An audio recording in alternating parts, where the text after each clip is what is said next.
ଠାରୁ ଅଧିକ ହେବ ଝଡ଼ ବର୍ଷା ପବନ ବିପଦରେ ପକାଇବ ଜୀବନ। ଭୟଙ୍କର ଝଡ଼ ବର୍ଷାରେ ଛଟପଟ ହୋଇ ତ୍ରାହି ତ୍ରାହି ଡାକିବ ମଣିଷ। ଚାରିଆଡେ ମାଡ଼ିଗଲାଣି ବନ୍ୟା ପାଣି, ପୁଣି ଆସୁଛି ପ୍ରବଳ ବର୍ଷା।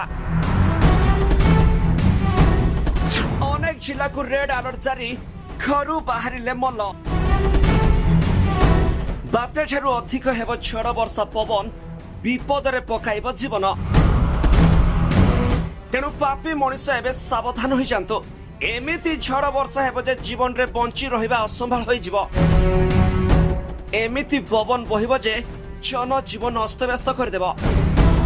ଓଡ଼ିଶାର ଅନେକ ସ୍ଥାନରେ ଝଡ଼ ବର୍ଷା ଜାରି ରହିଥିବା ବେଳେ ଆଗକୁ ତାର ରୂପ ଆଉ ପ୍ରକୋପ ଅଧିକ ଭୟଙ୍କର ହେବାକୁ ଯାଉଛି।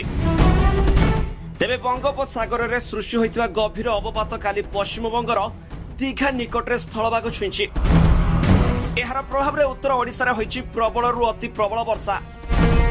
ବର୍ଷା ଯୋଗୁଁ ଅନେକ ତଳିଆ ଅଞ୍ଚଳ ଜଳମଗ୍ନ ହୋଇଥିବା ବେଳେ ବିଭିନ୍ନ ସ୍ଥାନରେ ଜଳବନ୍ଦୀ ସ୍ଥିତି ସୃଷ୍ଟି ହୋଇଛି। ତେଣୁ ପ୍ରଶାସନ ପକ୍ଷରୁ ସତର୍କତା ଜାରି କରାଯାଇଛି।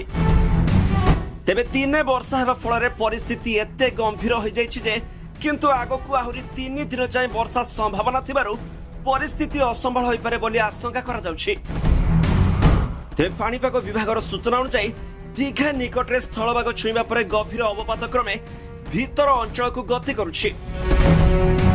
ଏହାର ସିଧାସଳଖ ପ୍ରଭାବ ଓଡ଼ିଶାର ଉତ୍ତର ଜିଲ୍ଲାଗୁଡ଼ିକରେ ଦେଖିବାକୁ ମିଳିଛି। ମୟୂରଭଞ୍ଜ, କେଉଁଝର, ବାଲେଶ୍ୱର, ଭଦ୍ରକ, ସୁନ୍ଦରଗଡ଼ ସମେତ ବହୁ ଜିଲ୍ଲାରେ ଲଗାଣ ବର୍ଷା ଜାରି ରହିଛି।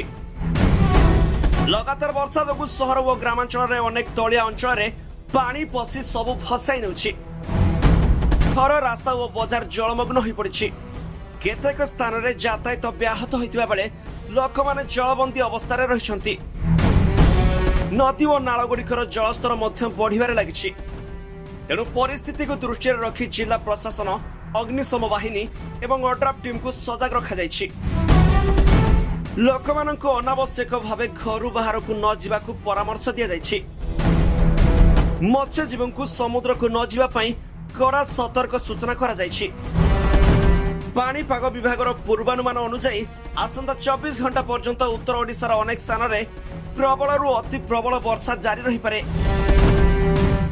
ତେଣୁ ଭୂସ୍ଖଳନ ଅଞ୍ଚଳ ଏବଂ ନଦୀ କୂଳରେ ରହୁଥିବା ଲୋକଙ୍କୁ ସତର୍କ ରହିବାକୁ ପ୍ରଶାସନ ଅନୁରୋଧ କରିଛି।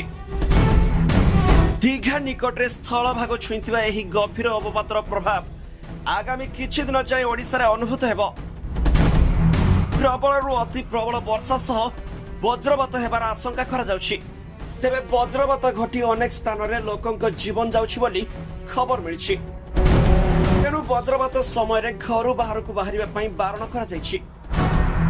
ଆଉ ଯଦି ବଜ୍ରପାତ ସମୟରେ ବାହାରେ ଅଛନ୍ତି ତେବେ ଗଛ ତଳେ ନ ରହି ସୁରକ୍ଷିତ ପକ୍କା ଘରେ ଆଶ୍ରୟ ନେବାକୁ ପାଣିପାଗ କେନ୍ଦ୍ର ପରାମର୍ଶ ଦେଇଛି।